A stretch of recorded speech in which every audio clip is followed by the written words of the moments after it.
Estamos poniendo la mañana en camino, estamos recibiendo a Pedro Cribari. Buen día, bienvenido, Pedro. Buenos días, ¿qué tal? ¿Todo bien? Muy bien, muy bien. A pesar de la derrota frente a Danubio. Sí, complicada por cómo fueron los goles, nada más, que fueron idénticos. Ah, ¿sí? No, ni vi nada. No te fue como un calco de una brillante jugada de lanzamiento de un ex defensor, Matías Jones. Idéntico, y la defensa defensor no supo reaccionar ante lo que era previsible. Ante una nueva chance que le dio la vida. Pero bueno, se gana y se pierde. Eso es. Bueno, y está con nosotros también Horacio Bernardo, bueno, Pedro Cribari, periodista, analista, que usted le conoce, columnista de esta casa. Horacio Bernardo, el querido y admirado amigo, filósofo, también docente. Horacio, buen día, bienvenido. Buen día, gracias por la invitación. Estamos esperando a Nico Guigú, ¿para qué me está haciendo que hable cerca del micrófono, por favor, me piden, Horacio, ¿sí? Gracias. Estamos esperando al antropólogo, investigador y docente también, Nicolás Guigú, que se sumará a esta mesa. La mesa de análisis interdisciplinario que nació en el primer debate, que seguramente tendrá su tercera edición en el segundo debate, por ley, que sí o sí hay que hacer. Es una novedad que tiene. Exacto. Pero bueno, me gustaba mucho la idea de volver a conversar con ustedes a propósito de transcurrida ya una semana y en un momento donde uno no sabe muy bien si mirar a la elección que pasó o a la elección que se viene, ¿no? Porque ya indudablemente los pingos se están corriendo cada uno con su manera y con su estrategia. En todo caso, Pedro, me gustaría conocer tus primeras impresiones acerca del resultado electoral y bueno, del panorama que se abre a partir de ese resultado. Bueno, del resultado electoral se ha hablado tanto que yo lo comentaba a Horacio antes de entrar, que hay como una suerte de saturación de análisis, de información y de análisis. De todos modos, me parece que lo que falta para el observador normal de la política, el que sigue la política, es el análisis más fino de dónde se produjeron los cambios de conducta del electorado. Es decir, en Montevideo el Frente Amplio pierde 50.000 votos, ¿no? ¿O dónde los pierde? Ese tipo de análisis, ¿no? Por alguna, digamos, yo no accedí a la información circuital por zona, pero daría la sensación por alguna información que me han comentado, que en el caso de Montevideo parece que el problema del Frente Amplio estuvo situado en la salida hacia el noreste, digamos, la salida de Camino Maldonado, esas zonas, las zonas que unen Montevideo con Pando, por decirlo de una manera, lo que es Bella Italia, la Chacarita y otros barrios de esa zona, ¿no? Como que en esos circuitos se habría registrado el descenso más significativo. De todos modos, el descenso más significativo del Frente Amplio estuvo en el interior, ¿no es cierto? Sí, pero a ver, pierde votos en todos los departamentos. En algunos pierde menos, en algunos pierde más. De Montevideo, que es el que pierde menos, si no me equivoco, es Montevideo, a Rivera, que es donde pierde más, y se transforma en la cuarta fuerza política, después de haber tenido una buena votación. Fue la primera. De haber sido la primera fuerza política de 5 años atrás. Y con una verdadera excepción, ¿no? Ese comportamiento electoral del Frente Amplio en Rivera, hace 5 años atrás. Entonces, nuevo sobre la elección de octubre, ya está todo dicho, básicamente está todo dicho, y el nuevo escenario emerge un favorito y un desafiante. Es decir, son dos, ¿no? Un favorito que es claramente la calle Pou, y un desafiante que es Martínez, en el entendido de que va a haber mucha, en la toma de decisión de los votantes, va a haber mucho arrastre de octubre y cosas nuevas. Entonces, bien, el peso de lo nuevo y de lo que se viene de octubre es muy difícil de cuantificarlo desde aquí sin datos precisos, ¿no? Yo no manejo encuestas ni estudios más finos, pero es otra elección, pero a la vez es la segunda parte definitiva de la elección. Se puede decir que es otra elección, pero es hija de aquella, ¿no? Es hija de aquella. El ADN está, claro, ¿no? Claro. Entonces, ¿cuánto va a pesar el ADN y cuánto va a pesar lo nuevo? Claro. Eso es lo que no es muy difícil de de predecir a esta altura. Aprovecho a darle el buen día a Nicolás Guigú, nuestro querido amigo. Buen día, ¿qué tal? Bienvenido, Disculpa querido la Nico. demora, No, pero llegué. tranquilo. Y Horacio, el primer comentario acerca de eso, ¿no? La madre y la hija, usando estas dos ideas de la elección que se viene y la elección que pasó. Sí, yo creo que hay, al menos desde el punto de vista filosófico, argumentativo y conceptual, a mí yo estaba pensando, creo que hay 4 ejes que evidentemente no los voy a desarrollar, que me gustaría hablar del primero por lo menos, pero hay 4 ejes que a mí me parece interesante observar. El primero es la estrategia que aparece a partir del 27 de octubre, de los discursos tanto de Martínez como de Lacalle Pou, sobre cómo buscar la unión y cómo se construye conceptualmente esa unión, porque cada uno tiene que ir a salir a buscar votos de aquellos que no lo votaron. Claro. Esa es parte de las reglas del juego. Y ahí aparece una pirueta conceptual en relación al concepto de unión y cómo se busca. Ese es el primer punto. El segundo punto, que me parece interesante en esta segunda vuelta, es cómo se resignifican algunos conceptos clave. Cómo algunos conceptos que son del Frente Amplio pasan a ser de Lacalle Pou, o sea, de Martínez, digamos, del lado de Martínez, Sí. pasan a ser de Lacalle Pou, y cómo algunos conceptos de Lacalle Pou pasan a estar del lado de Martínez. O sea, Ajá. hay un juego semántico ahí que es muy interesante de analizar. Ese es el segundo aspecto. Tercer aspecto también conceptual, simbólico, es la construcción del enemigo y construcción de cucos. Cómo se continúa con esa construcción, que ese es el tercer eje, digamos, que lo que podría comentar desde este punto de vista, qué cosas nuevas aparecen y qué sigue más de lo mismo. Y el cuarto punto, que es una novedad en esta segunda parte de la campaña, es el acuerdo programático. O sea, cómo se construye discursivamente, ¿no? Yo lo veo desde ese punto de vista, ¿no? No soy politólogo, sino que intento mirarlo desde ahí. Cómo se construye discursivamente a través del documento mismo, o sea, de las palabras que se expresan allí, tanto una propuesta que dé a una unidad a distintas corrientes heterogéneas y también una construcción del Frente Amplio en el propio documento. Eso es interesante verlo, porque en el documento se habla varias veces del Frente Amplio y también se habla varias veces de lo que se propone hacer en conjunto. O sea que hay también una construcción conceptual. Sí, un documento que, lo veíamos recién cuando repasamos las tapas, todavía está en construcción, ¿no? Exacto. Hay una propuesta hecha por quien tiene que hacer la propuesta, que es Lacalle Pou, obviamente, pero si bien hay como ejes, parece que globales, sobre los cuales hay acuerdos, también hay algunas diferencias. Hoy sostenían, incluso distintos diarios con sus matices y con sus diferencias, coincidían en esa evaluación. Sí, eso como cuarto punto. Yo lo que quisiera decir en esta primera intervención acerca de estos 4 puntos es hablar del primero y decir cómo veo yo esta diferencia en la construcción del concepto de unión.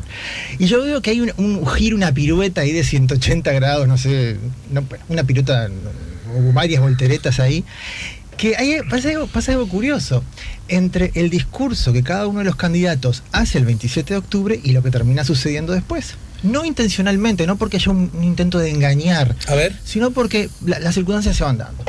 Fíjate lo siguiente, el 27 de octubre, el discurso de Daniel Martínez va a apelar a esa unión a partir de grandes figuras partidarias. Mira, y yo tengo una cita acá. Dice Martínez el 27, aceptamos este desafío que es el de soñar con lo que soñó Valle y Ordóñez, Wilson Ferreira Aldunate, Seregni, un Uruguay de desarrollo comprometido con el futuro. ¿Sí? O sea, se apela a grandes figuras partidarias, o sea, como grandes íconos, digamos, que son parte de la política partidaria de este país. Por el otro lado, el discurso de Lacalle Pou, o sea, que aquí es como una especie de intentar recoger, digamos, figuras emblemáticas de los partidos. En el discurso de Lacalle Pou aparece algo diferente, una especie de ir al votante en su interioridad. Y mirá la cita que aparece. Dice Lacalle Pou el 27, saludo a todos los uruguayos, a todos los hombres y mujeres, o sea, habla en particular, ¿no? A todos los hombres y mujeres de todas las edades, de todo el país, que abrazan una causa. No importa qué causa, una causa política, que creen, que pelean por ella y creen tener los argumentos. ¿Sí? O sea que tenemos estas dos diferencias. Ahora, lo que termina pasando después es que se invierte absolutamente estos términos. A ver. Porque Martínez, que había apelado a las grandes figuras partidarias, al no tener el apoyo de las figuras partidarias actuales, tiene que salir a buscar el voto a voto, ¿no? Sí, sí, el votante. Entonces aparece, bueno, yo acá extraje algunas notas donde se describe esto, ¿no? Por ejemplo, en Ecos describe acá: las calles de tierra, las casas humildes y los perros callejeros fueron el marco para que la fórmula Frente Amplista desplegara sus redes de contacto directo con la gente, ¿no? Esto dice Ecos sobre el voto a voto. Sí. Allí se pudo ver a Martínez hablando con adultos mayores y madres recientes, al igual que Villar, que nunca evitó el abrazo, la palabra de aliento ni el contacto cara a cara, ¿sí? Ahora, ¿qué pasa al revés? La calle Pou, que había apelado a esa espiritualidad, a esa religiosidad abstracta, pero que va al voto a voto, lo que termina haciendo es, por cuestiones que le conviene, es yendo a las casas partidarias, porque de hecho va a ir a los líderes de cada uno de los partidos a pedir esa unión. Entonces, por cuestiones de cómo se da el juego, se da esta vuelta o esta inversión. Mientras Martínez comenzó apostando a las figuras partidarias, termina en el voto a voto. Y mientras la calle Pou apuesta a la persona individual, una a una, termina luego yendo a lo partidario. Sobre eso me gustaría hacerte una pregunta, pero será después, porque ahora, bueno, primer comentario a propósito de lo que nos dejó y qué es lo que lo que se nos viene en este espacio entre primera vuelta y segunda vuelta, Nicolás Guimú. Bueno, yo creo que hay una reconfiguración política del mapa, digamos, precisamente político uruguayo, una ruptura de la cosmología y la mitología que los propios uruguayos tenían sobre su país y sobre su sociedad. ¿Por qué digo esto? Porque por primera vez en la historia política del Uruguay, un partido de extrema derecha logra un número de votantes relevante. Y claro, la extrema derecha siempre existió como corriente en los partidos existentes, en algunos de los partidos existentes, pero estaba atenuada, digamos, por una suerte de manto liberal o encapsulada en una matriz liberal con la cual se desdibujaba, aparecía y desaparecía. Ahora, por primera vez en la historia política del Uruguay, yo creo que es un dato muy importante, tenemos un partido autónomo, es decir, que no es un apéndice de otros partidos existentes, es un partido autónomo con sus características, con sus proyecciones, con su relevancia, con 3 senadores, 11 diputados, que es Cabildo Abierto. Yo creo que esa es la gran novedad, digamos, que no es una buena noticia, obviamente, pero bueno, es la gran novedad de los resultados de este proceso electoral y un cambio en esa idea de la mitología liberal uruguaya, del Uruguay como un país liberal, porque este partido de extrema derecha crece bajo el paraguas de un gobierno de izquierda moderada, ¿no? Como es el caso del Frente Amplio. Exacto. Lo cual es muy interesante porque está hablando, digamos, de unas idas y vueltas sumamente complejas y de un proceso que si bien estuvo siempre presente en la sociedad uruguaya, una apuesta al extremo conservadurismo, por primera vez tiene una expresión política exitosa con la cual van a tener que negociar los otros partidos políticos. Obviamente que el Frente Amplio tiene posibilidad nula de negociación con Cabildo Abierto, por lo tanto, digamos, la avanzada la tiene el Partido Nacional, que hecho es bien interesante lo que hablabas, Horacio, del puerta a puerta y demás, porque ¿qué pasa? El Partido Nacional va a negociar con líderes y con estructuras partidarias, porque de hecho esas estructuras partidarias, sea el Partido Colorado con Talvi, sea Cabildo Abierto o no sea Novik, digamos, Mieres también, lograron una alianza, de hecho esa alianza ya está instalada. En cambio el Frente Amplio no logró con ningún partido político, ninguno, una alianza cierta. De hecho, lo que tuvo alguna conversación fue con el Peri, pero el propio dirigente del Peri Vega dijo que iba a votar anulado y que dejaba a la gente que quisiera lo que quisiera. Entonces, ¿qué pasa? Es más, en todo caso, César Vega, si ha mostrado alguna guiñada de poder hacer cosas justamente con el arco opositor, ¿no? Exactamente. En todo caso. No te voto, pero mira que podemos hacer cosas juntas. Ahí va, exactamente. Y a Martínez no le dijo, no te voto, pero mira que podemos hacer cosas juntas. Porque también está toda la cuestión de la crítica de ex Frente Amplista como él y como otros que salieron del Frente Amplio y generan sus propias estructuras partidarias. Entonces, ¿qué pasa? Al no tener alianza con las estructuras partidarias ni con los líderes de partido, inevitablemente tienen que jugarse al votante, es decir, a la laxitud que hay entre el votante o el militante y el ciudadano y su dirigencia política. En ese espacio que es bastante amplio y en ese conjunto de desobediencias, entre comillas, que el Frente Amplio tiene alguna posibilidad. También está tratando de recurrir en este momento a otras izquierdas extrafrente amplistas, ¿sí? Y a desencantados dentro del propio Frente Amplio que no lo votaron esta vez, es decir, a ese 4, una parte de ese 4% entre votos en blanco, más o menos 4% entre votos en blanco y votos anulados, y bueno, es decir, un conjunto de esfuerzos para tratar de dar ese salto que sin duda yo creo que va a ser muy, muy dificultoso. También el tema de la reforma, ¿no? Que más allá que la reforma, por suerte, haya triunfado la negativa a la reforma Vivir Sin Miedo, de cualquier manera, bueno, llegó a un 47%, casi un 47%, lo cual no es un dato menor, y en la mayoría de los departamentos del Uruguay triunfó la reforma, o sea, no triunfó en donde, en Montevideo, en Canelones, a ver, corríjanme, en San José, Colonia y Soriano, ¿está bien? Creo que son esos los departamentos. Son esos, en todo el resto del país triunfó, lo cual también habla de un Uruguay que frente a determinadas situaciones y determinadas experiencias de la sociedad en relación a la temática de la seguridad, da soluciones también conservadoras.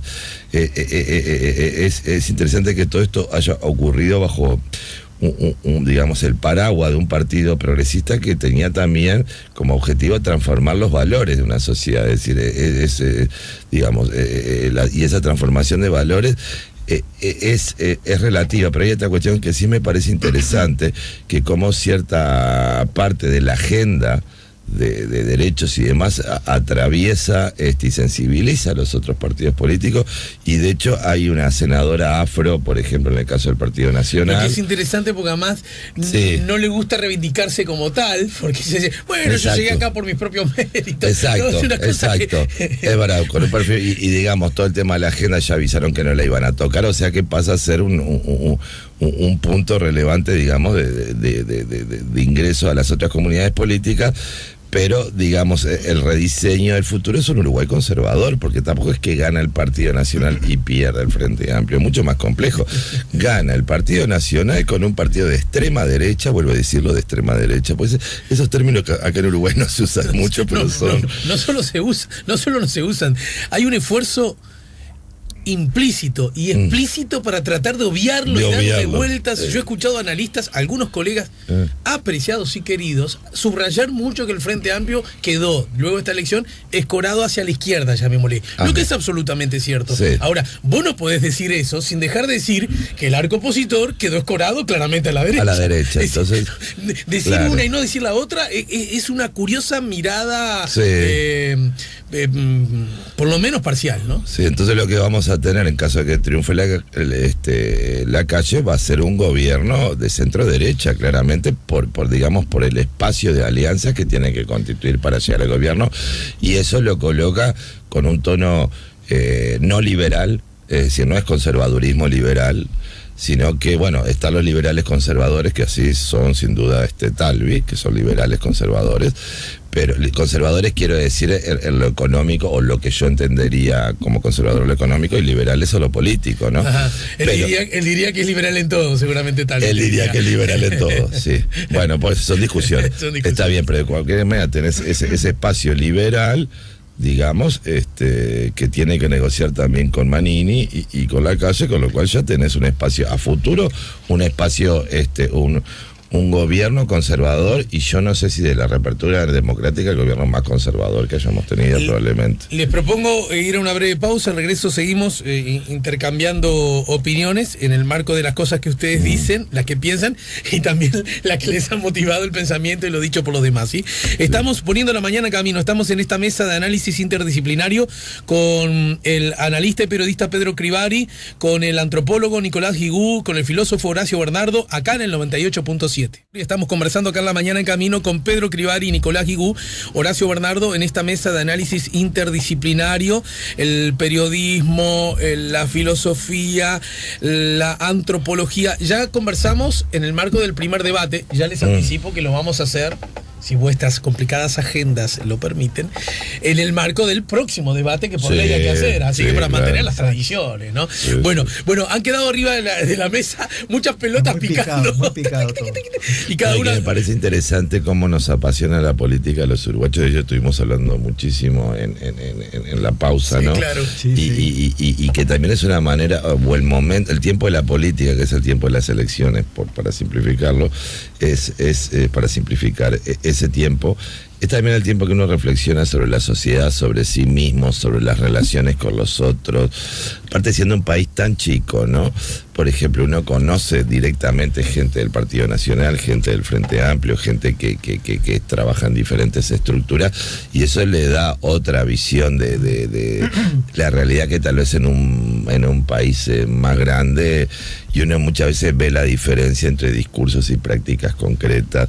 Yo cuando era chico era muy militante y pensaba que la gente de derecha era mala y la gente de izquierda era buena. Ahora que tengo 52 años, ya no voy a decir que es exactamente al revés, pero puedo decir que conozco mucha gente de izquierda muy mala y conozco gente de derecha o de centro muy buena, y conozco gente de izquierda muy deshonesta y yo diría acerca del mundo criminal, y otra gente de derecha que es muy decente. Entonces las cosas no son blanco y negro. En ese sentido, las cosas no son, o sea, no hay marcas identitarias que indiquen, como hace décadas atrás, lo que era ser de centro, de derecha, izquierda. Ahora el mundo, digamos, es mucho más heterogéneo. Y ahora, lo que no debe significar, yo abrazo ese, porque además somos más o menos la misma edad y abrazamos paradigmas similares, seguramente. Sí.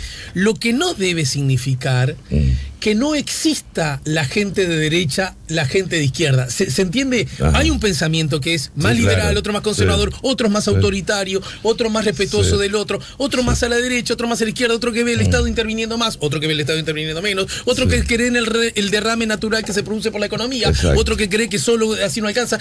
Pero ahora, si ni siquiera bajo el nuevo paradigma que yo abrazo, de que hay jodidos en todas partes y hay gloriosos en todas partes, lo que no debe significar que entonces no existen los conceptos. Los conceptos y las ideas existen, claro. Y sobre eso me parece que tendríamos que conversar sin prejuicio. Que Pedro me quedó pendiente, Pedro. Bueno, no tendría que haber tanta, como decía Guigulo, tal vez lo más jugoso siempre se dice lejos del micrófono. Pero una charla muy linda. Hay mucho para hablar, pero por ejemplo, a partir de lo que comentó Guigú de la reforma, hay que ver dónde votó bien, dónde votó mal. Votó mal la reforma en los lugares más críticos desde el punto de vista de la seguridad, y votó bien en los lugares menos críticos. Eso es verdad, es muy cierto. Es decir, estamos de acuerdo que la región metropolitana, Montevideo y Canelones, básicamente Montevideo y Canelones, son los lugares más críticos desde el punto de vista de la seguridad pública, y fue en los lugares donde la población acompañó menos la reforma. Entonces acá me parece que hay que poner sobre la mesa un actor que todavía no lo mencionamos, que son los medios. Sin duda. Es decir, ¿quién instala la agenda pública? ¿Le instalan los partidos políticos solos? ¿Le instalamos los periodistas más independientes? ¿O se instala en los grandes medios de comunicación? Y los grandes medios de comunicación que forman opinión, objetivamente forman opinión, no son inocentes respecto al tema político más central, más general. Es decir, no son indiferentes a que gane Horacio, o gane Nicolás, o gane Pedro o Alejandro. Tienen una mirada sobre la sociedad, tienen una mirada sobre el país, se imaginan un modelo de país determinado y actúan en consecuencia. Realizan grandes inversiones en medios, grandes equipos de profesionales en todos los rubros, y forman opinión. Entonces, y llega a nivel nacional. Hay medios chicos que no tienen una proyección nacional como la tienen los canales, por decir de una manera, los canales de televisión y las principales radios, ¿no? Que llegan a todos los rincones. Entonces, hay que también insertar el papel de los medios en la instalación de las agendas. Sin duda. Y por una cosa que hablábamos fuera de micrófono, los errores de campaña de los distintos partidos a veces son minimizados unos, potenciados otros. Porque hay una intencionalidad no perversa, una intencionalidad de decir, yo quiero que gane fulano. Horacio, porque Horacio tiene un modelo de país más parecido al que tengo yo. Y no digo que los periodistas sean soldados de los medios, porque tienen sus libertades, pero están condicionados. Es decir, porque yo soy empleado de una empresa determinada y sé que mi empresa tiene una determinada mirada sobre el problema político en este caso, es válido también lo comercial. Es decir, si una marca determinada es el principal anunciante del medio donde yo trabajo, sí, es muy raro que haya una investigación sobre alguna irregularidad manifiesta de esa marca. Digo, hay que decir las cosas por su nombre. Digo, los medios juegan. Los medios juegan. No, pero el dato que tú decías de la reforma 36% en Montevideo. Es muy significativo, porque uno ve si todo el país, si se comen las áreas donde se producen más delitos, claro, pierde la reforma, y como en las áreas donde el delito es menor, la reforma gana, es verdad. Hay una construcción del tema, hay una construcción del tema de seguridad que ha sido tan extremo en el caso de algunos medios de comunicación, que han tenido inclusive que autocorregirse por aquella famosa crónica roja, que en un momento uno prendía la televisión y le salía sangre para afuera, salpicada, ¿no? Salpicada. O sea, inclusive con esa corrección no son años, sino son décadas de construcción de la temática de la seguridad, y eso yo creo que es un dato bien interesante pensar por qué las áreas divino que pasó acá. Pero claro, Pedro le pidió un eco chiquito a Horacio y le dijo, no te lo doy. Vaya Horacio. Porque tengo tanto para decir acá. ¿De la seguridad en este tema? No, pero de la campaña, por supuesto. Y creo que de novedades que tienen más allá que... Son unos crack, la verdad que son unos crack. Pero claro, me felicito de tenerlos porque hay una cosa que es muy interesante que surgió. Hay dos cosas que surgieron en el corte, y que me parece que tengo para aportar y profundizar en relación a eso. Es cómo se juega desde el punto de vista conceptual, pero no teórico, sino concreto, ¿no? Y un poco lo que anunciaba al inicio, un poco las palabras, cómo se resignifican y cómo se crean estos cucos. Y es un poco lo que quería hablar, ¿no? Suceden dos cosas en esta campaña. La primera es la resignificación de los términos. Hay varias palabras que son utilizadas desde el Frente Amplio que pasan ahora a ser utilizadas desde el punto de vista de la coalición liderada por la calle Pou. Hay dos palabras: multicolor y diversidad. Sí. Bien, ya desde la interna, la calle Pou había hablado, no es esto novedad, de que se aspiraba a un gobierno multicolor liderado por el Partido Nacional, ¿no? Pero el 27 de octubre también lo vuelve a señalar, y acá tengo la cita, dice: el gobierno que viene no es del Partido Nacional, es un gobierno multicolor. Ahora, fíjense lo siguiente, que multicolor refiere bueno, si pensamos en el colectivo LGTB y todo este tipo de cosas, bueno, ahora se resignifica desde otro punto de vista. El multicolor desde el punto de vista de distintas tradiciones partidarias. Una colcha de retazos, digamos, como una colcha, una nueva colcha. Una nueva colcha de retazos. Pero fíjate que no se toma el término colcha de retazos, porque si se hubiera tomado ese término, hubiese sido otra cosa la que connotaría. Acá lo que se quiere, es muy insultante. El término era peyorativo cuando se armó el Frente Amplio ya en los 70. Pero es que el juego de palabras no importa que sea peyorativo. Por ejemplo, muchas veces hay movimientos que toman los términos peyorativos para hacérselos propios. Por ejemplo, el movimiento queer, queer significa marica, significa es despectivo, y sin embargo se lo han apropiado. Bueno, en fútbol es muy común. Los hinchas del River Plate argentino dicen soy gallina. Claro. Los hinchas de Boca dicen soy bostero. Claro. Inicialmente eran ofensivos. Claro. Y también el tema de la diversidad, ¿no? Cuando dice somos partiendo de la diversidad de nuestras tradiciones, que es lo que dice en el documento, en el acuerdo programático, aparece esta cuestión. Ahora, desde el otro lado, también se resignifican algunos términos, y tengo uno fresquito, en realidad, que lo vi ayer. Recién salidito. Sí, lo vi ayer cuando estaba mirando. Hubo una reunión en la huella de Sereni, de distintos actores de la cultura, y en la página de Facebook del Frente Amplio de ayer decía esto: mostrando una foto de diversa gente de la cultura con banderas de Uruguay, no con banderas del frente. Dice: la cultura uruguaya se autoconvocó a la huella de Sereni para trabajar en apoyo a Daniel Martínez. Bueno, si uno piensa a los autoconvocados, ¿de qué estamos hablando? ¿No? Ahora dice, se autoconvocó. Y aparece en varios lugares, porque después uno ve cómo se reproduce en otros muros de Facebook. Ya les digo, es de ayer, y aparece esto, ¿no? Entonces, la diversidad, lo multicolor se resignifica, el autoconvocarse se resignifica. Y lo mismo pasa en estas cuestiones, en las simplificaciones. Ese es el segundo punto que quería mencionar, ¿no?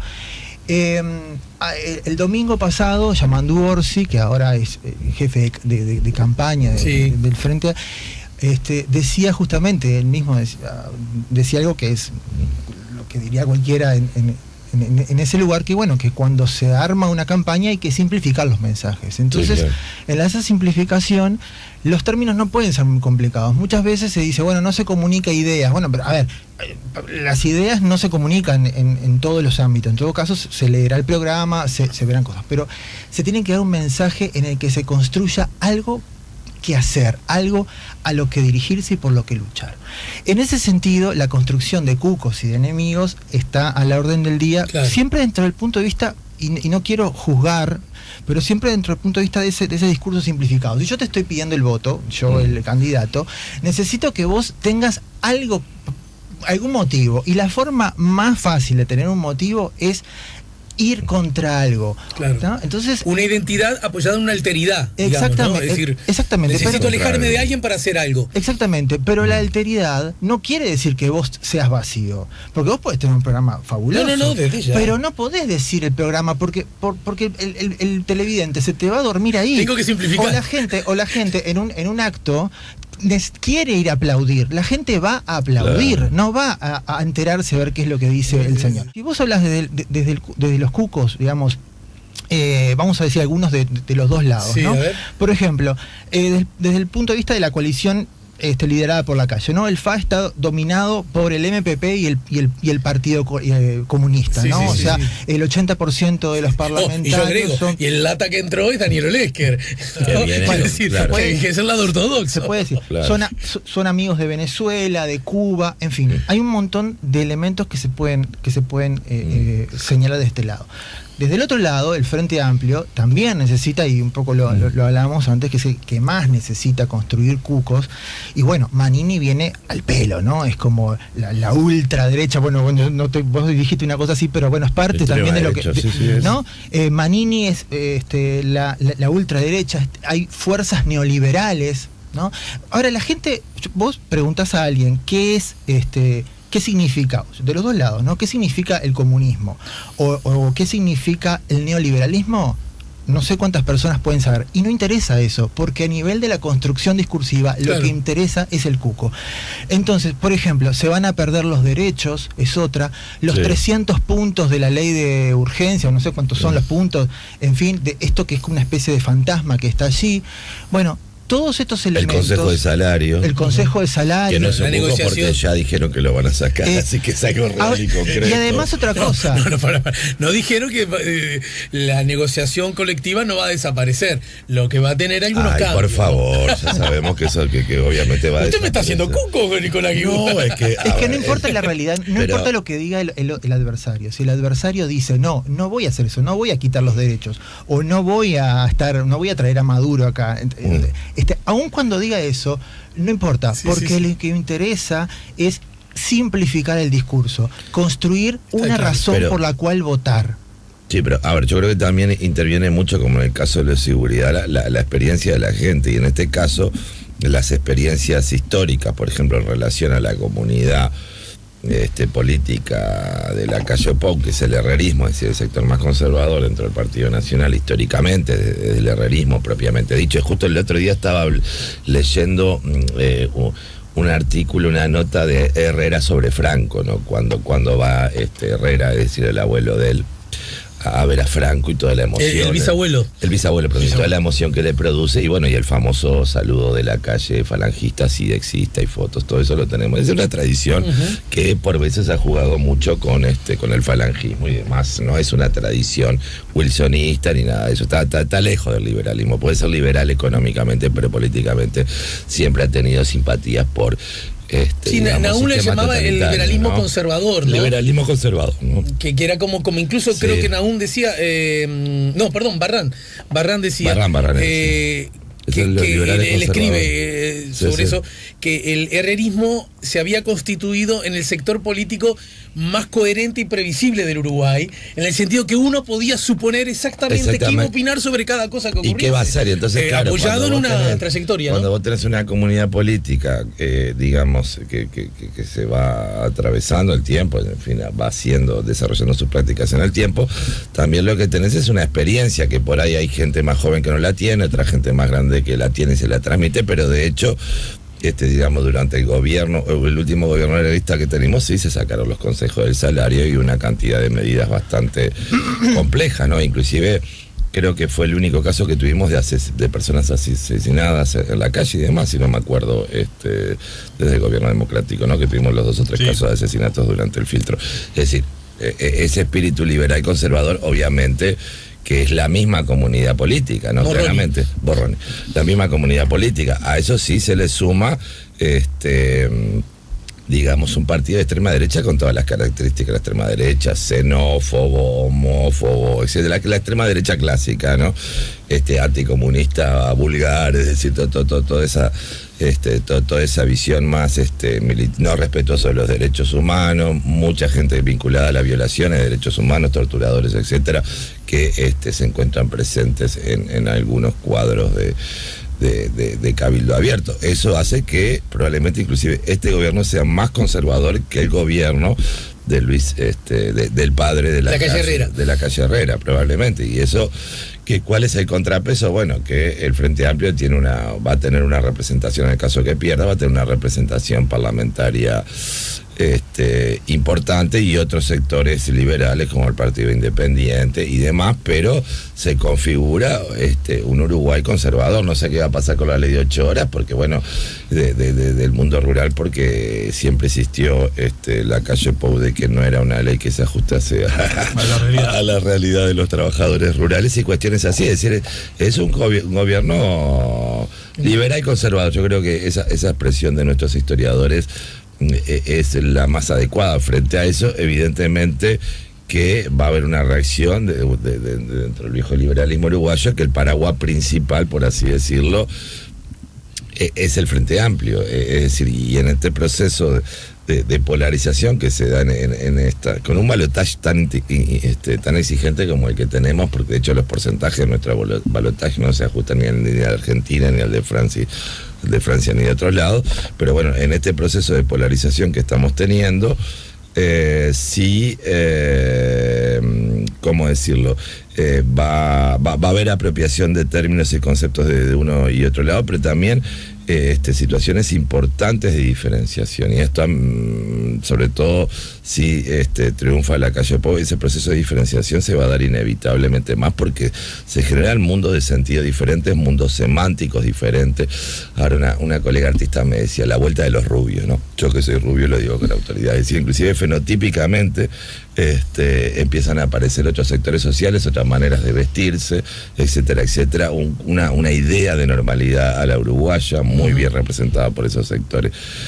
Justo hay un estudiante de antropología que está sacando fotos de manifestaciones y me sacaba fotos de los jóvenes del Partido Nacional, y son fáciles de reconocer de lejos, como también obviamente los jóvenes de izquierda, del MPP, por ejemplo, ¿no? Que son, uno los reconoce a las cuadras. Es decir, y eso hace que es un Uruguay que probablemente sea expulsivo. Es decir, hay que ver que es expulsivo de una parte de la población. Todo esto en el caso que gane la calle Pou, que es el escenario que vos advierto es el más probable. Y creo que es el más probable. Va a haber, situaciones de asfixia social, sin duda. Sí, yo creo que estás construyendo un cuco. No, sí, yo creo que sí, porque sí, a ver, estás esta dentro, comunidad, o sea, porque creo que no, hubo porque asesinados por motivos políticos. Yo creo que sí es parte, porque hablar incluso de fenotipo, o sea, lo estás planteando hasta una cuestión como racial. Es que es muy gracioso eso. Pero yo creo no se olviden que uno es antropólogo, el otro filósofo. Claro, bueno, pero eso es mirada. Claro, yo te escucho y estoy diciendo, bueno, este hombre está hablando desde un cuco específico. Yo creo que no es así, ver, porque estamos hablando de dos coaliciones diferentes. No, yo estoy hablando de los efectos de que si gana la pero vos estás hablando de expulsiones y claro, yo no creo que haya expulsión de ningún va a ver, tipo. ya la subo. No, pero mira, en el gobierno del padre, no importa. Se fue la nota no importa. No digan a que yo los maneje. A ver, no importa, o sea, en realidad yo creo que acá no importa, por lo menos como vengo yo, no importa lo que yo crea, sino desde el punto de vista de cómo se... Desde el punto de vista de... Eso no existe. Todos queremos algo que les decimos. Vos tenés una proyección en torno a eso, porque por eso... Sí, pero todos tenemos una proyección. Pero me parece a mí... sí. Eso te habilita a hacer perspectivas o no. La objetividad no existe, la objetividad pura no existe. Pero yo creo que desde el punto de vista, estamos de cara al 24, a mí me parece que por lo menos lo que a mí el enfoque que a mí me interesa es dar en un medio público varias visiones de las cuestiones dentro del, o sea, lo más objetivo que se pueda. Uno nunca puede ser objetivo, pero abrir el panorama a un menú de cosas, no decir ni si gana el frente se va a la economía a desestabilizar y que van a ir los comunistas, ni que tampoco si sucede lo contrario se van a perder los derechos, porque me parece que eso es entrar en el mismo juego que están jugando los políticos, y nosotros no somos políticos, somos personas que yo soy un investigador del mundo social, puedo hacer perspectiva, puedo hacer proyecciones a futuro. A ver, si yo te digo, por ejemplo, el ajuste económico es inevitable, y el ajuste económico es inevitable, las reformas jubilatorias son inevitables porque aparte el FMI ha dicho la gente está viviendo mucho, bueno, hay problemas estructurales. ¿Cómo las hace el Frente Amplio? Es de una manera, y cómo las hace el Partido Nacional y la coalición es de otra.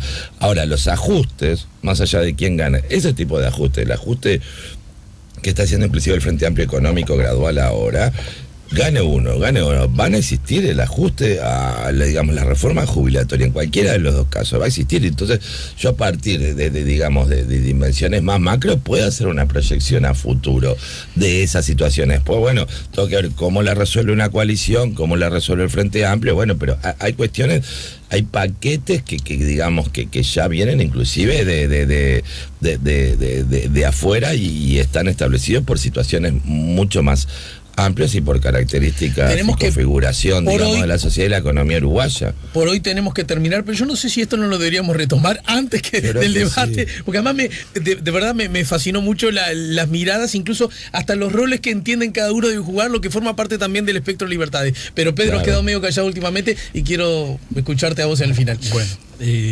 Bueno, está muy interesante el intercambio entre Horacio y Nicolás. No, yo digo que a partir de una frase que citaste de Lacalle, que no va a ser un gobierno del Partido Nacional, va a ser un gobierno... la expresión es multicolor, en todo caso... textual, más o menos, ¿no? Sí. Yo lo tomé textual de octubre. Eso creo que pasa a ser... Obviamente que el favorito es Lacalle, tengo que ser telegráfico, digo, porque hay poco tiempo, pero es otra elección. También es válido este concepto. Sí. Y yo creo que un punto vulnerable de la campaña de Lacalle es precisamente afirmar públicamente que va a ser un gobierno de coalición, porque acá tenemos dos coaliciones, una coalición consolidada, que tiene ya como medio siglo de existencia y 15 años de gobierno, es una coalición con distintas sensibilidades y miradas sobre la realidad, y una coalición en construcción, que es la que emerge del 27 de octubre. Entonces, decir que no va a ser... Digo, hasta el 26 de octubre, mucha gente se imaginaba un gobierno del Partido Nacional como más o menos lo describía Nicolás recién. Hoy yo creo que mucha gente desearía, que tal vez entre los que van a acompañar en la calle y los que no van a acompañar en la calle, desearía que fuera un gobierno del Partido Nacional más que de la coalición, porque hay un nuevo actor muy complicado, que es Cabildo Abierto, que tiene representa en el imaginario, es continuación de algún modo de algo que fue muy espantoso en la vida política, en la historia política del Uruguay. Sí. Es decir, no lo digo solo como víctima concreta de aquel periodo, pero que representa un ideario muy complejo. Pero en ciertos temas, mirá lo que estoy diciendo, va a ser más fácil un entendimiento parlamentario entre Partido Nacional y Frente Amplio en algunos temas que entre Partido Nacional o Partido Colorado y Cabildo Abierto. Hay temas que hacen a la libertad, que hacen a la diversidad. Bueno, recordemos que Talvi dijo, yo estoy más cerca de Martínez que de... Sí, claro, entonces, porque eso liberal, que de Manini, ¿no? Yo lo que digo es que no es tan sencillo, por eso viene bien otro programa sobre... Claro, me gusta, pero me gusta que reflexionemos en ese sentido. Porque las cosas no son lineales, estoy de acuerdo. Claro. Y hay otra cosa que es la que... me permito cerrar con esto, que es lo que, aunque sea lo más obvio de todo, hay que terminar diciéndolo. Aún no sabemos cómo va a ser lo que se viene. No sabemos. Esa es la fascinación del ser humano. Uno puede suponer, uno puede especular, uno puede asociar cosas pero en realidad no lo sabemos, y esa peripecia humana es la que nos vuelve fuertes y frágiles a la vez. Sí, sin duda. O sea, y fascinante, ¿no? Miren, utilicé 3F. Fuerte, fascinante y frágil a la vez. Y eso es lo que fabuloso. En realidad... Y fabuloso. Bueno, y flaco me gustaría hacer, porque se vienen las recetas del método Gress. A propósito, justamente, es un autor argentino, autor justamente del método Gress, acaba de publicar las recetas del método Gress. Excepto ustedes dos que son flacos, se pueden ir tranquilos. Pedro Cribari y yo nos quedamos. Bueno, quiero agradecer... me encanta, los admiro, y en época de liberales, de derechos tan liberales, quiero decir públicamente que los amo también. Así que Pedro Cribari, gracias, nos amamos. Pedro Cribari, Nicolás Guigú, Horacio Bernardo. Prometo adelgazar. Nos ayudaron a poner la mañana en camino, y me gusta cuando nos ponemos guarango tipo barrio. También me gusta.